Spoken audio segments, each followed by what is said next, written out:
Okay, so hi everyone. I'm really glad to see you here. It's 4 in the evening on Saturday, so I think a lot of people start getting out of here. So I'm really glad to hear that many people. And today I will try to talk to you about backups of Ceph, because we know that there are two kinds of people, right? Those who do backups and those who don't. Actually, there's a third group of people, those who do backups but don't know how to restore them. Yeah, so always remember to also try to restore your backups. And my talk will be mostly about our experience at OVH, the company I'm working in, and the story how we get to current point in time. So my name is Bartek Święcki. My daily job is working at OVH at Wrocław in Poland, where we have Research and Development Center, and my current focus is on bringing awesomeness to our Ceph infrastructure. So, quick show of hands, who does not know Ceph? Okay, few people. Who does not know OVH? Okay, also few people. So, very quickly about Ceph itself, we've seen few introductions already, but this is an open source project. The most important fact is open source, right now developed and under umbrella of Red Hat. It's meant to be a network storage with different access methods, and it should be perfect solution for large-scale deployments, so it should scale out very easily. It should be reliable. So if there is any problem, it should detect it, and once it detects it, it should be able to recover from the situation by guarantee that it heals the data that is lost. And last but not least, it's very fast. So when you take a look at the history of Ceph, they put really a lot of effort into making this very fast platform and squeeze out the last bit of performance from your hardware. And that's why actually we like it at OVH, because we want to have fast things. And basically, how much do we like it? We like it because we have 40 petabytes of raw hard drive storage that we need to manage somehow. And it's growing. And it's funny because last time I was presenting, we had 30 petabytes. And it was, I think, half a year ago. So the growth is really fast. And it is a lot. It is really a lot. And we don't put everything into one cluster because we split it into smaller parts. Right now we operate around 150 clusters in our infrastructures. Those are both our internals and external ones. And our base workflow are RBD images in OpenStack. And that's where we put focus on our backup infrastructure. So, I just said that Ceph is reliable, right? It will heal itself, it would replicate data, oh, I didn't say that, but it will replicate data and also consider your physical infrastructure. So we'll make sure that it's replicated, for instance, across racks, not inside one server. So if we have all these benefits of Ceph, why do we need to backup? We have 3 copies, right? Can't we consider it backup? We could, but yeah, better safe than sorry. So we always can find some kind of software bugs. We don't know when it would strike, but and we haven't yet seen something that will destroy our data, but we know that bugs happen, right? And it's better to be prepared for that kind of situation. And bugs can happen in Ceph, let's say, but also in the lower parts of the stack. So let's say that there's a bug in a Linux kernel, something in the file system layer, and you start erasing data. We want to be protected from that kind of situation. Also, there is a software running on our hard drives, and it can happen that it sometimes just behaves differently than what it was expected to do. So that's one thing. The second thing is that we want to be prepared for a disaster. And when we are working at the scale, like at OVH scale, the probabilities stop getting intuitive, like the probability of hard drive failure. So if you have laptop, if you have desktop, you can expect that you will replace your hard drive in a few years, right? Because for 2 years the hard drive should work. When we have few thousand hard drives, you can expect that hard drives will be dying daily. And remember, we have 3 copies, so if 3 hard drives die at the same time, we just lost our data, right? It's very, very unlikely, but we already had a situation where 2 hard drives died at the same time. And Ceph is very good at that situation, because when you lose 2 copies out of 3, it just blocks traffic to the cluster. Our clients would complain, but it would start to copy the data as fast as it can, so it has at least 2 copies. That's the usual setup. So Ceph helps here, but as I said before, better safe than sorry. Also, we've seen, because we are using file store, that's, let's say, original data layer for Ceph, and it uses XFS file system, which tends to have problems where there is a power failure. So we've seen that when you just shut down the power and bring back the machine, XFS cannot recover. So that means that if we have big power failure, and we know that big power failures happen, we may have problems, right? Hopefully we didn't have this yet, but let's be prepared. But when you take a look at the statistics, what's the most, the biggest factor for losing data? It's always human, right? Always operators, right? So let's be prepared for a situation where someone has, let's say, very hard duty and just types something, mistypes in the command line, and then, you know, you have this feeling that you just feel cold because you just did something wrong, right? We want to be protected for that. And also, because we are giving services for our clients, I can assure you that sooner or later there will be someone that came to you and say, I've lost my data. Please, can you recover it for me? Because even if we do backups, not always our clients do, right? And it will be very good to be able to help that kind of client in the situation, especially if he says, I will give a lot of money for this, right? Yeah. Also, when we talk about Ceph, still, Ceph works very well when it's in a local territory, where nodes within the cluster can quickly connect together. So if we start putting data in the data center very far away, the ping grows, Ceph has performance issues, and it's not yet fully ready to handle this kind of situation, geographical replication. And we, of course, know that the best backup is a backup somewhere far away. Right? I'm not talking about Mars here, but the other side of the globe will be the best way. So we need to somehow overcome this and be prepared also for this kind of scenario. And I see that inside the Ceph itself, there is a lot of effort to bring this kind of geographical replication backup. Right now you can do this for RBDs, but it's very early and it doesn't yet scale well. So we have to have something instead. Right? We try to take a look into this, and we see also that there's an effort to back up also Rados layer if someone is interested. So I've seen some rumors, so it will be very, very good solution in the future, but we need something for today. So we know what we want, so let's do some planning. So we started planning at OVH what we want to do with our backups. So let's first think about backup software. We need to have some kind of software that will back up our infrastructure, and we made few assumptions. What do we want? Yeah, we want something that would do compression. Why? Because if we compress data, we will need less backup storage, right? Less is cheaper, and of course we can upload it faster. Also, we would like to have some kind of deduplication.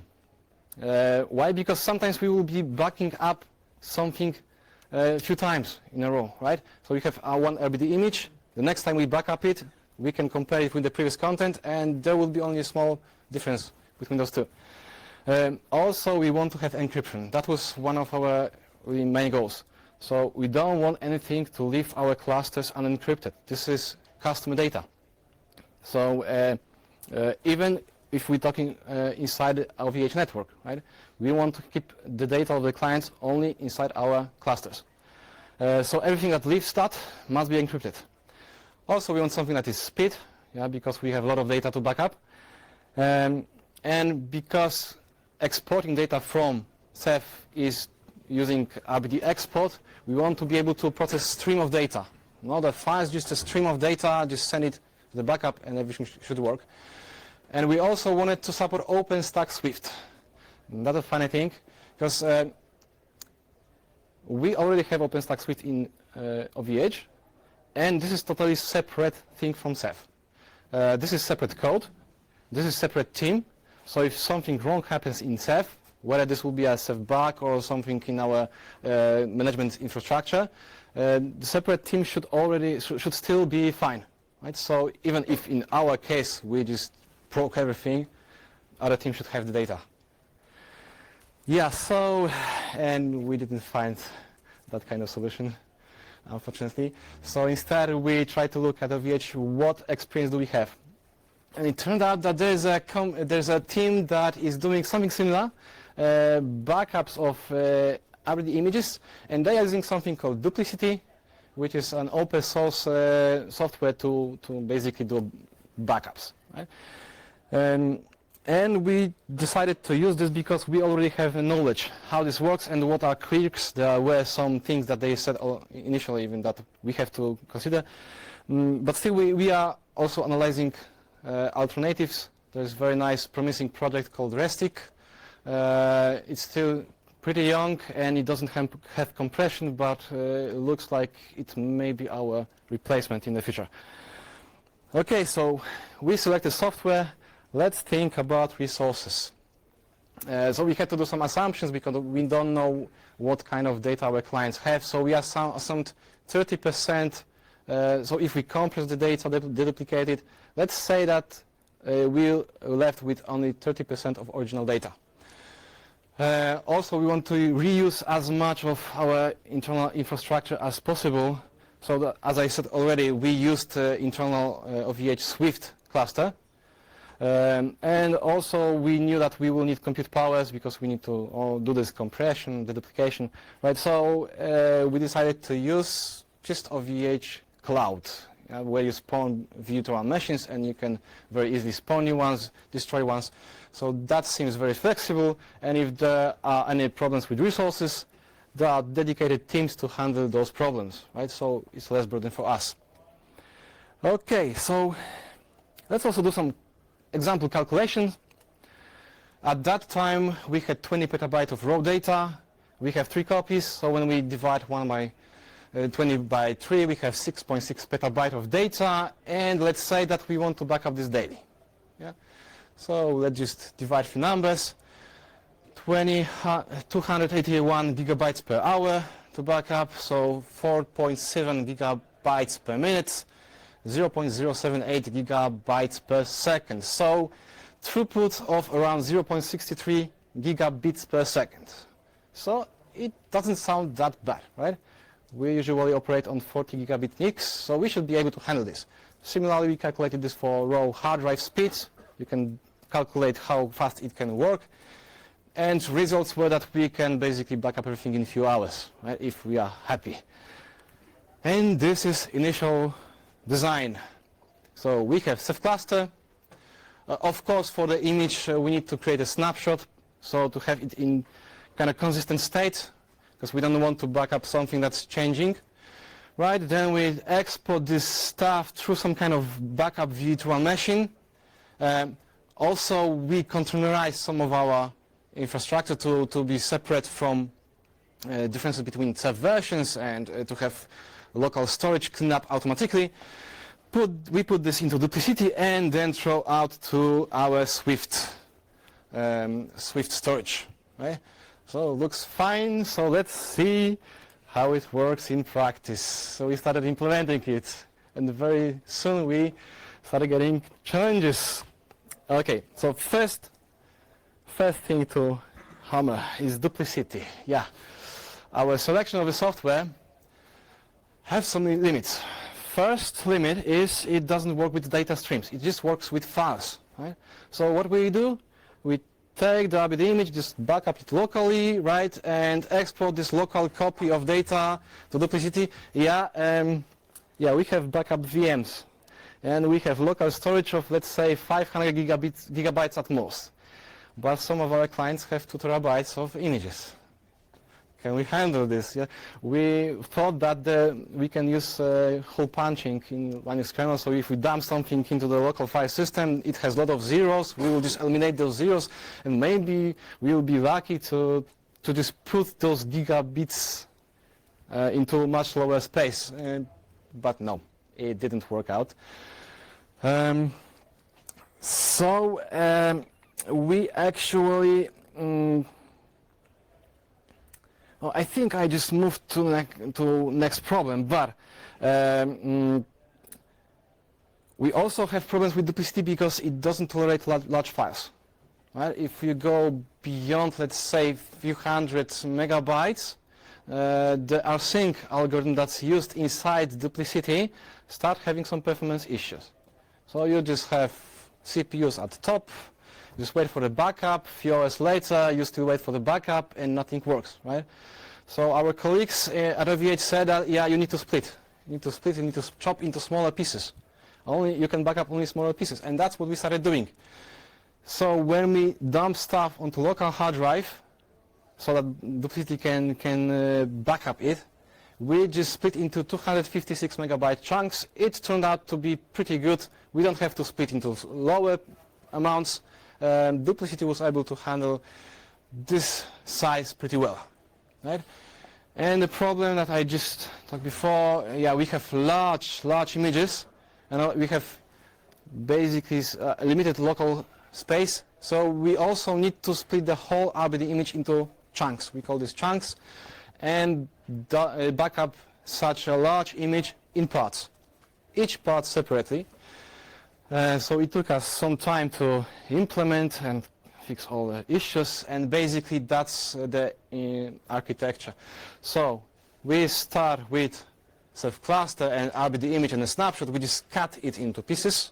That's the first layer of the cut.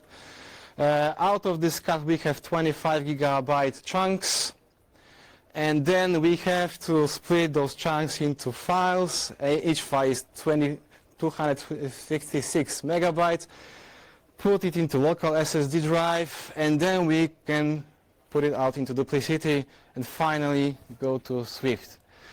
Yeah, so we made it. It took us a few months, but this is right now what's working on our production, and it works really well. So really we don't have to care how large images our clients have, and I've seen 30 terabytes once, so it is pretty large. And we can handle it with this system. Of course, the time needed to back up will be proportionally bigger, but it works. Okay, but we also thought about some alternatives. Yeah, we have a lot of splitting here, a lot of files here, some local storage here. Maybe we could do better. And yes, we can. Yeah, Fuse. File system in user space. So very nice mechanism in Linux kernel world. So basically you create user space application that just do a virtual file system somewhere in a directory. So if we create this kind of Fuse client, what we can do? We can do all we did previously with files and with this chopping. So we can just initially select only portion of the RBD image, then internally inside the memory chop it into smaller pieces and expose this as already chopped series of images, and just put it through Duplicity. It should take it as if it were just standard files. So we made this client. Right now it's in testing. It's very promising because basically we don't need any local space. So what we take from the cluster, the Fuse client just sucks it into the memory, then when the client requests the data, yeah, it just throws it as directly to some Linux kernel world, I don't know where. Basically, it just travels then back to the Duplicity and it's sending it back. Yeah, backing up was pretty simple. We had some problems with restoring data. Yeah, because duplicity has its own rules, right? So for instance, when you start restoring stuff in duplicity, it just erases everything at the directory of the destination.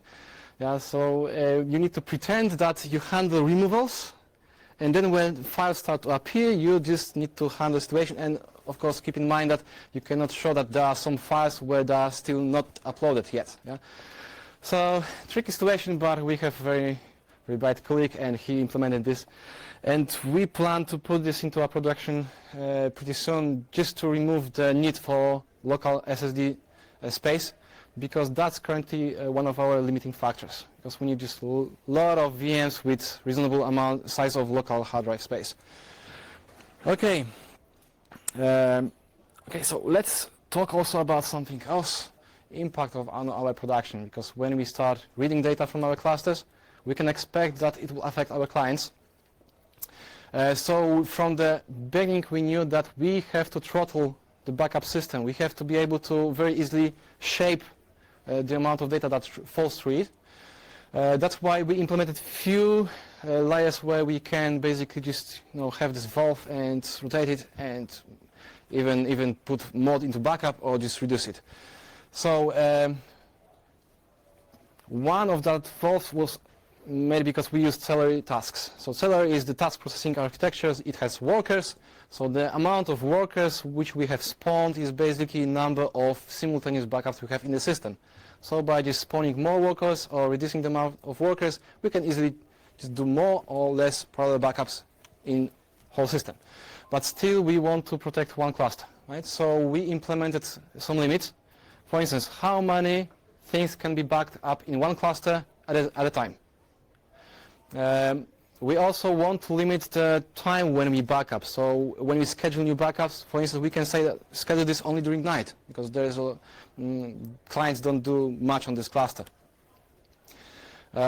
Also, when we have those backups virtual machines, right? So we have a virtual machine that has, let's say, 200 gigabyte hard drive, and we need to put n backups there, each of 25 gigabytes, because that's the chunk size, right? So we don't want to cross some limits here. So each backup VM at one time can accept no more than some calculated value, right? Some calculated number of backups. And for one RBD image, we decided that there must be only one backup. So we have to either finish the backup or just cancel it. It just simplified everything. And all those limits we implemented using Zookeeper and some semaphores and logs, which are built on top of Zookeeper, basically. Okay, so let's see how it scales. Of course, we have issues. Yeah, and scaling always shows some issues. Even if we test it locally, if we try to do some simulation, you can never predict what will happen at a large scale at the production. So Zookeeper, our decision, yeah, sometimes has problems, because Zookeeper is good for rarely changing data.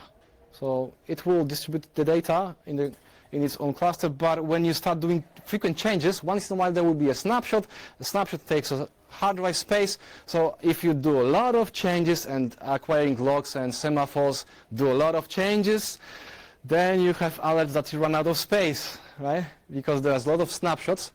And what we did, we just increased the number of transactions after which the Zookeeper would do a snapshot. Yeah, and basically that fixed our problems with Zookeeper. Also, it turned out that we have problems with Celery workers because it has some problems with memory. Sometimes just memory spikes. Also has a problem with CPU when there are connectivity issues, and we put this into our virtual machines. So in virtual machines, you don't have a flat CPU characteristics. So sometimes you have a lot of CPU, sometimes you just saturate it very quickly because there's some other VM that just tries to do something CPU intensive. And things like Celery doesn't like it, because you have to respond to pings. There are pings in the network, and when you don't get a ping in a reasonable amount of time, you say, okay, this guy is dead, just kick him out. And we had situations where we have half of our Celery workers dead, right? So what we did, we just increased timeout for pings, and right now it works reasonably well, but still we look forward into a new version of Celery to fix stuff. Also, we have problems with Docker. Yeah, because we want to containerize everything to clean up automatically. So it turns out like if you put a lot of local hard drive activity, you put a lot of data inside the Docker, sometimes it doesn't clean up. Yeah, and you just run out of local space. So this is something that we fight currently with. And also duplicity has problems with scale. So it turns out that when you do backup, you can do it reasonably fast, but when you do restore, it needs 4 times more time to do it because of how it's written.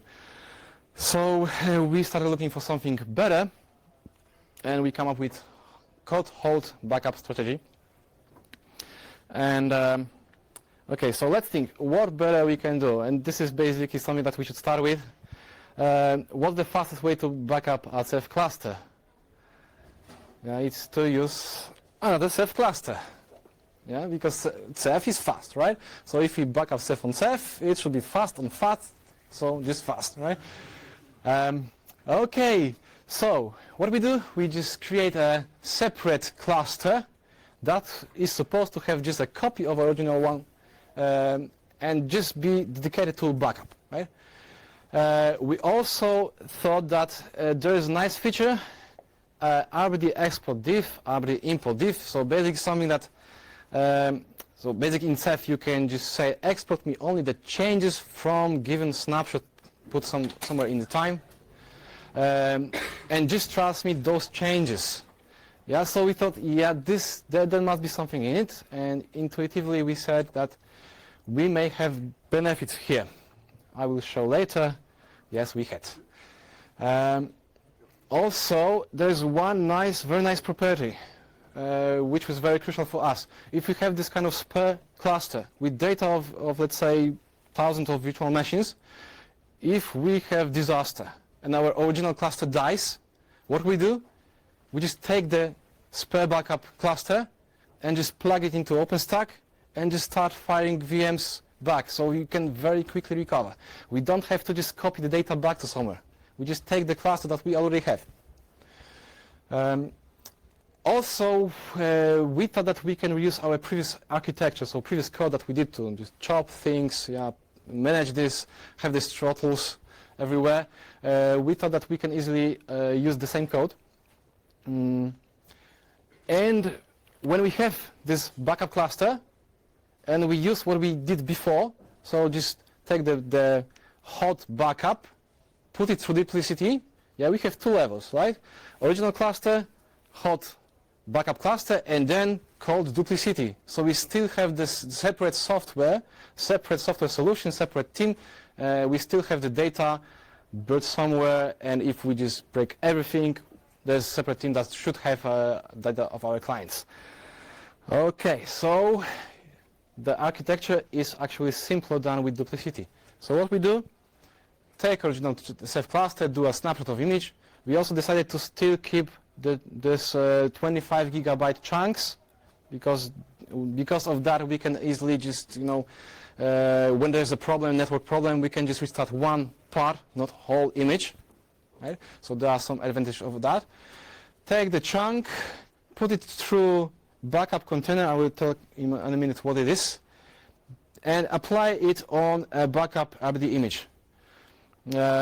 Backup container is something that we can very easily spawn next to the backup Ceph cluster. We actually didn't need that much of processing power because there's no compression, no deduplication, so it just pipe of data from one place to another. Yeah, we have advantages of that solution, great advantages. It turned out that we can back up very large clusters in less than 24 hours. We also don't need that much computing power, yeah, because we don't do this compression deduplication, so the data just falls through. And the recovery is very fast because we can take this backup cluster and use it instead. Okay, so let's talk about how good it does work, and let's bring some numbers out of OVH. Okay, so first, a global statistics.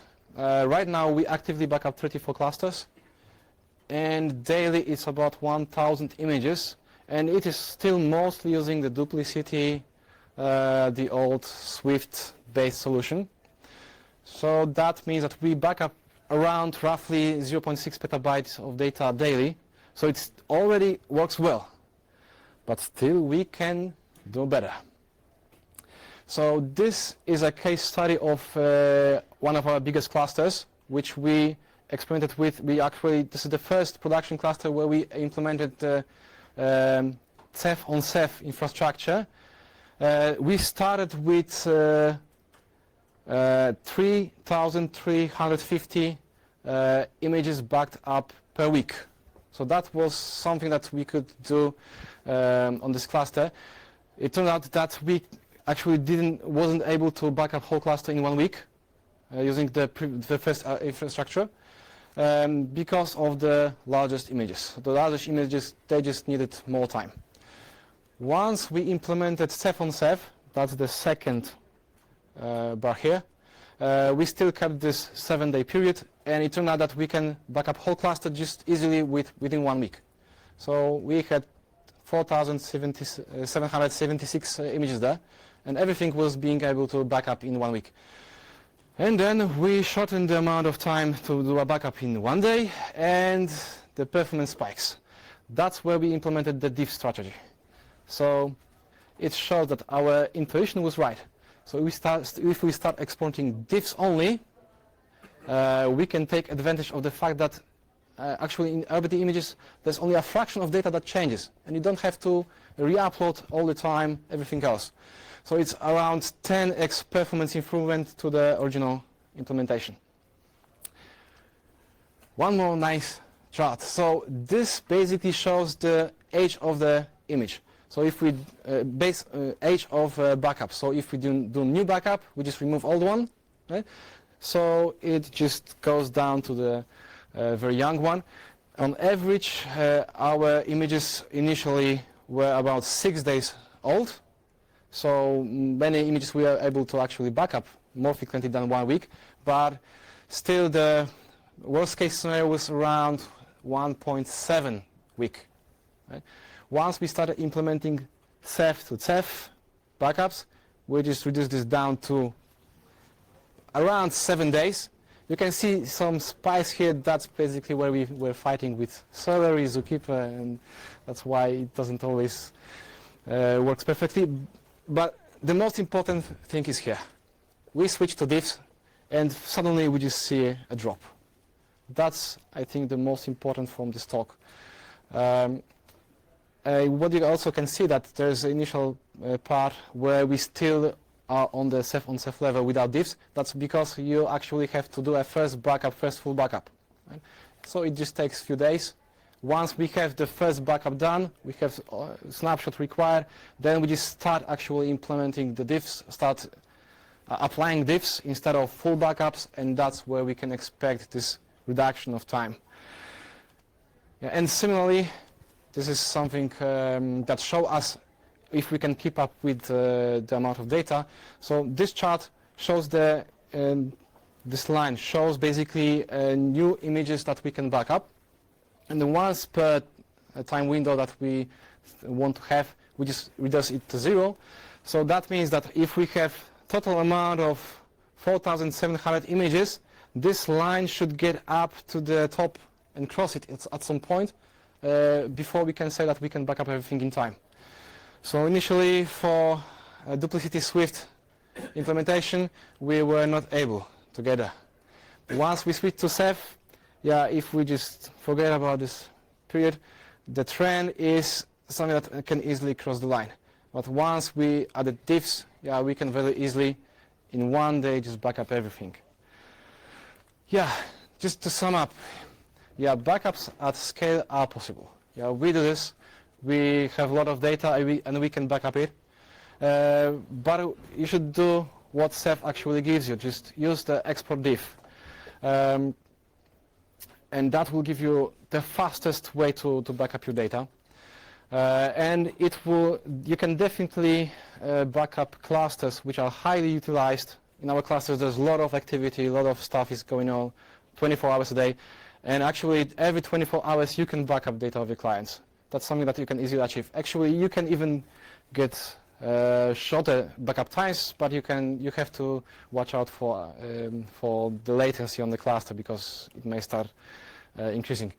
But also, even if you have Ceph on Ceph backups, just think about some alternative storage. Yeah, because we never know what will happen, and we never know what bugs can be there waiting for us in the next few years. And the best thing that we have discovered is that Ceph on Ceph is good as a first line backup, and then just do some kind of cold backup at the end. Yeah. So that will be it from my side. There were some nice images there. So this is accreditation. And a few minutes for questions. Yeah. When backing up images of things like databases and things like that, where you can't just snap the files that are underneath, have you done anything with that sort of workload where you've had to basically have the database VM dump its database and then sync? Have you done any sort of coordination between the workloads and the backup structure to make sure that things work together? So the question is, if we have a workload like databases, do we have any coordination between the stuff that's going inside the VM, like dumping the data, and our backup system? So currently we don't do this, because first we want to have the backups ready and working at the 24-hour scale. But we discussed this with our colleagues at OpenStack team, because in OpenStack you can also do backups, and it has some ability to freeze local file system, do a flush, some kind of sync, and at that point do snapshot. So we want to explore this in the future. Not yet implemented, but we think about this. Yeah. Yep. You mentioned the Restic that I know supports backing up a stream. Are you still considering? Did you exclude it for some reason? Yeah, so the question was about Restic and the fact that it supports stream. We still consider it, and we want to try it in next few months. And actually the streaming feature is very important because you don't have to have local storage, right? So that could be one of the benefits of Restic. At this point in time, we just focus on this hot-cold strategy and want to have this first, and then we will try to improve the cold backend. Yeah, and most likely Restic will be a very good candidate there. Yeah. Have you considered other candidates than Restic? Have we considered other candidates than Restic? There were a few. Right now I cannot recall how many, but basically once we heard that other people at OVH are using duplicity, we knew that we can use their knowledge. So we didn't do very huge research in that regard. Yep, at the end. On Ceph to Ceph backup, do you guys do less replicas on the second Ceph cluster, or do you have an equal size cluster from both sides? Yeah, so currently we do okay, so the question was, if we do Ceph on Ceph backup, do we have equal sized backup at the end, or do we have less replicas? So currently we are using identical cluster, so the same size, the same number of replicas, because when we have to do a quick switch in case of failure, the backup cluster will be able to handle the traffic. But we also consider a situation where you have totally different tailored hardware, especially for backup, like more hard drives, less performance, and actually even 2 replicas out of 3 maybe, because that will be a cost saver, right? Okay, yeah. So you said that in the Ceph to Ceph you're still taking a snapshot, then chunking it and sending the chunks across. Yes. Does that mean that those chunks are being applied kind of each time a new chunk is written to the second Ceph, or applied to an existing block? Okay, so when we, the question is, when we do a chunked backup, do we reapply the chunks on the end, on the backup clusters? Yes, so each chunk in our system is a task, and each task is responsible for exporting diff only of this chunk, we created some small script in Python where you can very easily just export only diff of one chunk. And then on the other end, we do something similar. We just apply something regarding only this chunk. And once we have all chunks backed up on the head image, then we just can finish the whole backup, just do a snapshot at the end. Yeah. Are you still Yep. using Zookeeper? We're still using Zookeeper, yes. You are aware that you can remove that one too? You can use Ceph for the Ceph Rados has some for awareness. Yes, that's something that we will consider. I think we were thinking about etcd. But right now we just solve our major problems and started focusing on increasing our infrastructure. So it's something definitely that will be on our roadmap. Yeah. Okay. That's all I got. So thanks for the meeting.